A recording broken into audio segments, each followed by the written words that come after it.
اے پیغمبر، کافروں کا شہروں میں ٹھاٹ سے گھومنا تمہیں دھوکہ نہ دے، یہ دنیا کا تھوڑا سا فائدہ ہے، پھر آخرت میں تو ان کا ٹھکانہ دوزخ ہے اور وہ بری جگہ ہے۔ لیکن جو لوگ اپنے پروردگار سے ڈرتے رہے ان کے لیے باغ ہیں جن کے نیچے نہریں بہ رہی ہیں اور وہ ان میں ہمیشہ رہیں گے، یہ اللہ کے ہاں سے ان کی مہمانی ہے،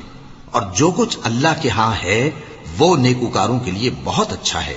اور بعض اہل کتاب ایسے بھی ہیں جو اللہ پر اور اس کتاب پر جو تم پر نازل ہوئی اور اس پر جو ان پر نازل ہوئی ایمان رکھتے ہیں اور اللہ کے آگے عاجزی کرتے ہیں اور اللہ کی آیتوں کے بدلے تھوڑی سی قیمت نہیں لیتے، یہی لوگ ہیں جن کا صلہ ان کے پروردگار کے ہاں تیار ہے،